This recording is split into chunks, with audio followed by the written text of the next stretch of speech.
370 पे लगे हैं, मगर वसूल तो करूंगा।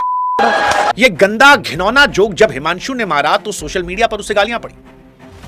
लड़का लड़की जवान बूढ़ा बच्चा हर कोई उसके पीछे पड़ा। आलम यह था कि उसी कंपनी को इतना टैग करके गालियां दी गई, कंपनी ने 2 दिन के अंदर नौकरी से बाहर निकाल दिया। और एक सुर में पूरे भारत ने कहा कि इतनी गंदी सोच है, इतना घिनौना बोल रहा है तो सबक तो मिलना चाहिए भैया, ताकि नस्लें खराब ना हो जाए।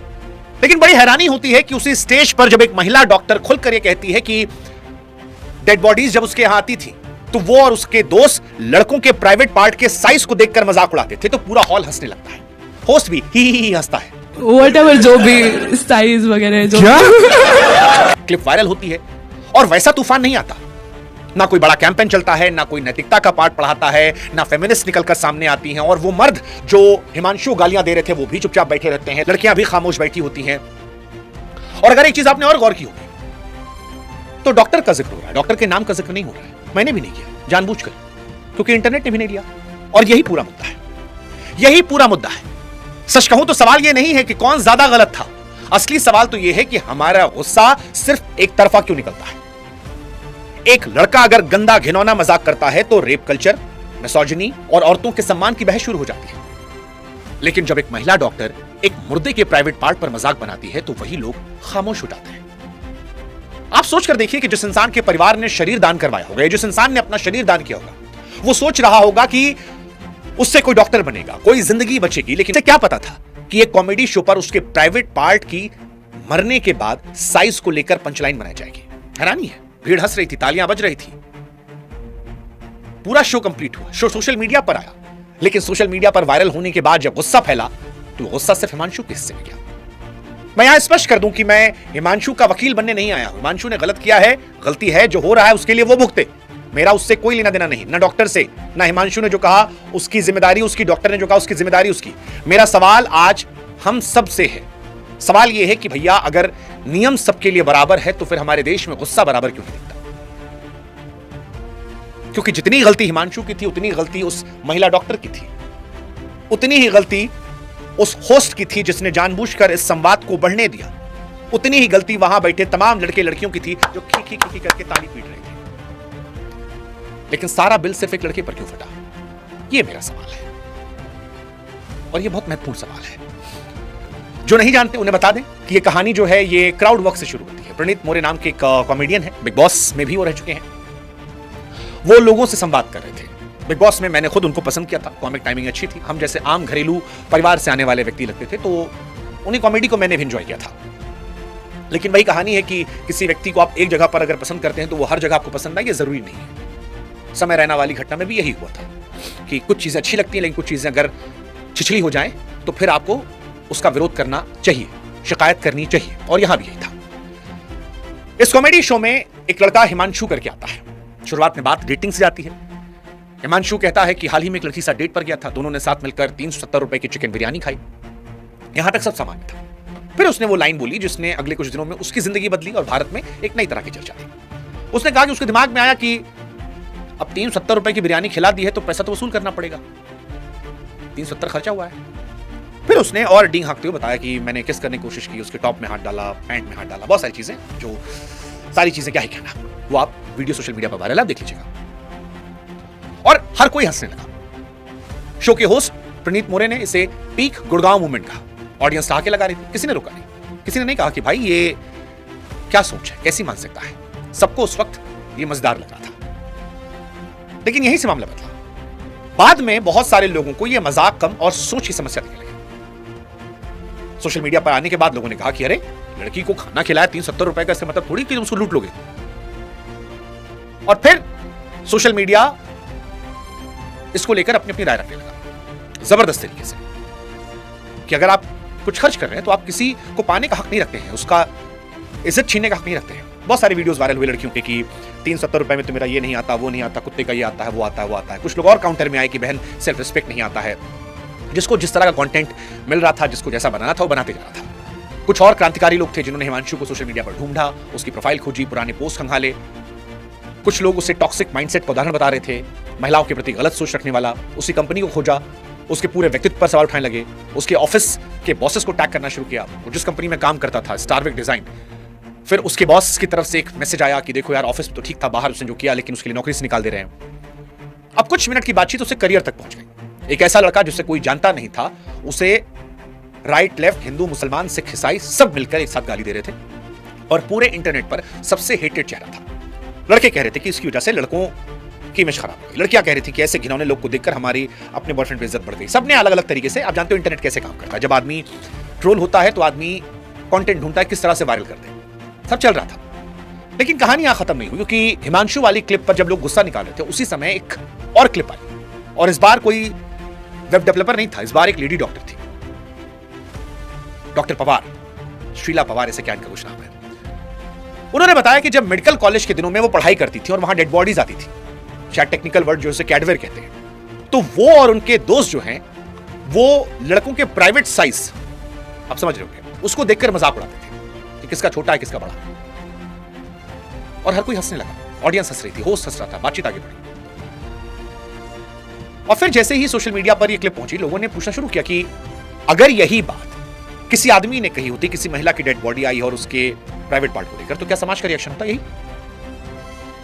और सबसे बड़ी बात, यहां मामला सिर्फ जोक का नहीं था। जिस बॉडी की बात हो रही है वो किसी इंसान का शरीर था, किसी का बाप था, किसी का बेटा था, किसी का भाई था। वो लड़की जिसने 370 रुपए की बिरयानी खाई होगी, उसके पास फिर भी ऑप्शन था कि वो मना कर सकती थी, डांट सकती थी, कंसेंट। लेकिन यहां पर एक मरे हुए इंसान के साथ मजाक किया जा रहा था, वो जिंदा नहीं था। और जिस परिवार का होगा उसने सोचा होगा कि मौत के बाद उनका शरीर काम आएगा। उन्हें नहीं पता था कि उस शरीर के प्राइवेट पार्ट का साइज किसी कॉमेडी शो में पंचलाइन बनेगा। और यह बात लोगों को तकलीफ दे रही है। कई छात्रों, मेडिकल छात्रों ने कहा कि ये जो कैडवेयर होता है ये कोई ऑब्जेक्ट नहीं है। मेडिकल कॉलेज में अक्सर उसे पहला टीचर माना जाता है, क्योंकि उसी से सीखकर भविष्य के डॉक्टर तैयार होते हैं। इसलिए बहुत लोगों के लिए सिर्फ एक गंदा बिलो द बेल्ट मजाक नहीं था, बल्कि मेडिकल एथिक्स, प्रोफेशनल जिम्मेदारी और बॉडी डोनेशन करने वाले परिवारों के भरोसे के साथ खिलवाड़ करने वाली चीज थी। हालांकि यहां पर एक चीज लोगों को खटक रही थी कि हिमांशु वाली क्लिप में भी हॉल हंस रहा था, डॉक्टर वाली क्लिप में भी हॉल हंस रहा था। हिमांशु वाली क्लिप भी गंदी थी, घिनौनी, चिछली थी, डॉक्टर वाली क्लिप भी गंदी, चिछली थी। लेकिन जब इंटरनेट ने फैसला सुनाया तो गुस्से का स्तर एक जैसा नहीं रहा, और यहीं से असली बहस शुरू कि अगर गलती दोनों की, गंदगी दोनों की, तो नौकरी सिर्फ एक ही क्यों गई? इंटरनेट का गुस्सा सिर्फ एक को लेकर क्यों? क्या हमारे देश में हम ये देख के गुस्सा करते हैं किस पे गुस्सा करना है? और इन दोनों के अलावा क्या होस्ट और ऑडियंस की भी कोई जिम्मेदारी नहीं? 370 रुपए की बिरयानी और डेड बॉडी के प्राइवेट पार्ट देखने वाली कहानी में जिस बारे में सबसे कम बात हुई है वो है होस्ट और ऑडियंस को लेकर। क्राउड वर्क की दुनिया में जिम्मेदारी सिर्फ उस आदमी की होती है जिसके हाथ में माइक होता है, या फिर उस कॉमेडियन की भी होती है जो बातचीत को उस दिशा में ले जाता है। अगर मंच आपका तो जिम्मेदारी भी गुरु आपकी। और ये वाला कांड तो हमने 1.5 साल पहले भी देखा है, क्राउड वर्क के जरिए छिछली बातों को सामने लाने का, उसके बाद तमाशा होने का। तब भी ये सवाल पूछे गए थे। उम्मीद थी कि उस घटना के बाद बाकी कॉमेडियंस शायद इस गंभीरता को, संवेदनशीलता को समझेंगे, क्योंकि क्राउड वर्क का पूरा खेल जो होता है वो लोगों की पर्सनल लाइफ से कंटेंट निकालने पर होता है। जितनी अजीब, जितनी निजी, जितनी असहज, जितनी छिछली बातें निकलती हैं, लोग उतना मजा लेते हैं। बंद कमरों में अगर ये हो रहा है, सोशल मीडिया पर नहीं आ रहा और लोग एडल्ट्स हैं, अपनी मर्जी से गए हैं, ठीक है, उनकी अपनी जिंदगी। लेकिन जब वो सार्वजनिक आती है तो वहां से बहस शुरू हो जाती है। बहस शुरू हो जाती है कि क्या यह समाज के लिए सही सोच है? प्रणीत मोरे के शो को लेकर भी यही सवाल हो रहा है। हिमांशु ने जब अपनी बात कही तो उसे पीक गुड़गांव मूवमेंट का नाम दिया, क्लिप को सेलिब्रेट किया, ऑडियंस को हंसाया गया, वायरल हुई। लेकिन जैसे ही विवाद हुआ, पीक गुड़गांव मूवमेंट कहकर जिसने उसकी आइडेंटिटी दी थी, जिसने हंसी बांटने का पूरा श्रेय लिया, वो किनारे हो गए। और यही सवाल है। सवाल ये नहीं है कि प्रणीत मोरे बड़े दोषी हैं, नहीं है। प्रणीत जितना इंसान के तौर पर मैंने उनको बिग बॉस में देखा था, वो अच्छे आदमी लगे मुझे, बढ़िया आदमी है, is a good guy, decent guy, एक मिडिल क्लास फैमिली से आने वाले अच्छे व्यक्ति हैं। लेकिन इस विषय पर क्या वो भी गलत नहीं है? क्योंकि अगर हंसी बांटने का वो श्रेय ले रहे हैं तो जवाबदेही से मुंह कैसे फेर सकते हैं? और ये सवाल पूछे जाएंगे उससे। अगर क्लिप को मजेदार बताने वाले, उसे आगे बढ़ाने वाले, उस माहौल को रखने वाले व्यक्ति को क्रेडिट जाता है तो जिम्मेदारी भी सिर्फ हिमांशु पर नहीं आएगी ना, होस्ट पर भी आएगी। सवाल सिर्फ इतना है, क्या होस्ट पूरी तरह बाहर खड़ा दर्शक था? और यह बात ऑडियंस पर भी लागू होगी। जब स्टेज पर वो सारी बातें हो रही थी, हॉल में बैठे लोग मजे ले रहे, तालियां बज रही थी, ठाके लग रहे थे, किसी ने उठकर नहीं कहा कि यार ये क्यों बकवास कर रहे हो, गलत है ये, आप ऐसे कैसे बात कर सकते हो? कॉमेडी अपनी जगह पर, लेकिन ये क्यों, चीपनेस क्यों, बिलो द बेल्ट क्यों? लेकिन जब वही क्लिप सोशल मीडिया पर पहुंची, मोबाइल पर पहुंची, सबने नैतिकता के पाठ पढ़ाने शुरू कर दिया। तो हॉल में बैठकर ताली बजाना और घर पहुंचकर आउटरीच करना, मुझे लगता है दोनों साथ नहीं चलते। और जवाबदेही होस्ट और ऑडियंस की भी होनी चाहिए। सवाल जनता को इन दोनों से ही पूछने चाहिए। लेकिन इन सबसे इतर 370 रुपए की बिरयानी के बदले वसूल लेना और महिला डॉक्टर का प्राइवेट पार्ट देखकर मजाक उड़ाना, इस कहानी में एक बहुत इंपॉर्टेंट सवाल है कि इस कहानी में गुस्सा अलग अलग क्यों था। क्योंकि एक क्लिप पर इंटरनेट टूट पड़ा, दूसरी क्लिप पर शोर नहीं हुआ। और यही सवाल आया, क्या इंटरनेट हर इंसान को एक जैसा नहीं दिखता? क्योंकि हिमांशु एक आम नौकरी करने वाला आसान निशाना था, लड़का है। दूसरी तरफ एक डॉक्टर, सम्मानित पेशा, लड़की, दिखने में क्यूट लग रही थी। 2.5 लाख फॉलोअर खट से बढ़ गए उसके। सही गलत बात में लोगों का नजरिया एक जैसा नहीं था। हिमांशु वाले मामले में एक जिंदा लड़की थी जिसकी तरफ से फिर मैं कह रहा हूं पूरा इंटरनेट लड़ सकता था। वो लड़की खुद भी अपने लड़ सकती थी कि तुम ऐसा कैसे कर सकते हो। लेकिन डॉक्टर की कहानी में जिस इंसान का मजाक उड़ाया गया वो दुनिया में नहीं है, वो अपना पक्ष नहीं रख सकता, बोल नहीं सकता, ट्रेंड नहीं चलता। शायद सोशल मीडिया गुस्सा तब भड़कता है जब कोई चेहरा, कोई आवाज हो। मुर्दे ना चेहरा देते हैं, ना वायरल होते हैं। और सबसे बड़ी बात, सोशल मीडिया को गुस्सा भी आसान चीजों पर करना होता है। उसे विलन चाहिए होता है, एक चेहरा, एक नाम, एक आदमी जिसके पीछे पूरी भीड़ पड़ सके। फिर पूरा इंटरनेट उसके पीछे पड़ता है, बाकी सारी चीज बाद में आती है। पहले आरोपी चुना होता है, फिर उसके खिलाफ सबूत जमा किए जाते हैं। यही वजह है कभी किसी की नौकरी चली जाती है, किसी करियर खत्म होता है, और कभी कोई वैसी ही बात बोलकर चुपचाप आराम से निकल जाता है। अब सवाल ये कि हमारा गुस्सा एक तरफा क्यों निकलता है? क्योंकि इस कहानी में हिमांशु है, डॉक्टर है, होस्ट है, ऑडियंस है, सोशल मीडिया है।